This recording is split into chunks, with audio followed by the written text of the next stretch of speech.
ಪ್ರೇಮ ಕಾವ್ಯ ಇವತ್ತಿನ ಸಂಚಿಕೆಯಲ್ಲಿ ಪ್ರೇಮ ತನಗೆ ರಾಮಗೆ ಕಾಫಿ ಕೊಡಬೇಕು ಅಂತ ಬರ್ತಾಳೆ. ಕಾಫಿ ಕೊಡಬೇಕು ಅಂತ ಬಂದ ತಕ್ಷಣ ಅಲ್ಲಿ ರಾಮ್, ನೀನು ಕುಡ್ದ್ಯಾ ಪ್ರೇಮ ಕಾಫಿ ಅಂತ ಕೇಳ್ತಾನೆ. ಇಲ್ಲ ಅಂತ ಹೇಳಿದ್ದಕ್ಕೆ ರಾಮ್ ತನ್ನ ಕೈಯಾರೇನೆ ಪ್ರೇಮಗೆ ಕಾಫಿ ಕುಡಿಸ್ತಿರ್ತಾನೆ. ಇದನ್ನು ರಾಮ್ ತಾಯಿ ನೋಡಿಬಿಟ್ಟು, ನಿನ್ನ ಈ ನಗುನ ತುಂಬ ಹೊತ್ತು ಇರೋದಕ್ಕೆ ನಾನು ಬಿಡಲ್ಲ ಕಣೆ ಪ್ರೇಮ, ನಿನ್ನನ್ನು ಯಾವ ರೀತಿ ಮಾಡಿರ್ತೀನಿ ಸ್ವಲ್ಪ ನೋಡ್ತಾ ಇರು ಅಂತ ಹೇಳ್ಬಿಟ್ಟು ಅವಳು ಅಂದ್ಕೊಳ್ತಿರ್ತಾಳೆ.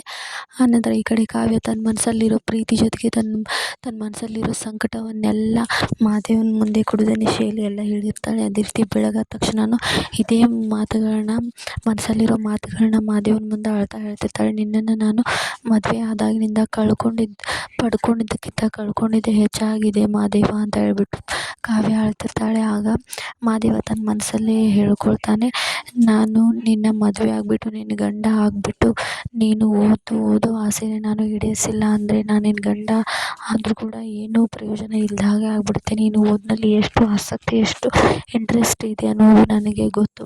ನಿನ್ನ ಓದಿಗೆ ಯಾವುದೇ ರೀತಿ ತೊಂದರೆ ಆಗದ ರೀತಿ ನಾನು ನೋಡ್ಕೊಳ್ತೀನಿ. ಇಷ್ಟು ದಿನ ಆಗಿದ್ದು ಸಾಕು, ಇನ್ನು ಮುಂದೆ ನೀನು ಎಜುಕೇಷನ್ನ ಕಂಪ್ಲೀಟ್ ಮಾಡೋದಕ್ಕೆ ನಾನು ಸಹಾಯ ಮಾಡ್ತೀನಿ ಅಂತ ಮಾದೇವ ತನ್ನ ಮನಸ್ಸಲ್ಲಿ ಅಂದ್ಕೊಳ್ತಾನೆ. ಅದೇ ರೀತಿ ಅವ್ರ ಅಮ್ಮನ ಹತ್ರ ಕೂಡ ಹೋಗ್ಬಿಟ್ಟು, ಕಾವ್ಯ ಓದಬೇಕು ಅಂತ ಆಸೆ ಪಟ್ಟವಳೆ, ಅವಳನ್ನ ಓದೋಕ್ಕೆ ಬಿಡೋಣ ಅಮ್ಮ ಅಂತ ಹೇಳ್ಬಿಟ್ಟು ಹೇಳ್ತಾನೆ. ಅದಕ್ಕೆ ಅವರಮ್ಮ, ನೀ ಹೇಗೆ ಹೇಳ್ತೀವೋ ಹಾಗೆ, ಅವಳದ್ದು ಕಾಲೇಜಿದು ಓದು ಮುಗಿಯೋವರೆಗೂ ನೀನೇ ಅವ್ಳ ಜವಾಬ್ದಾರಿ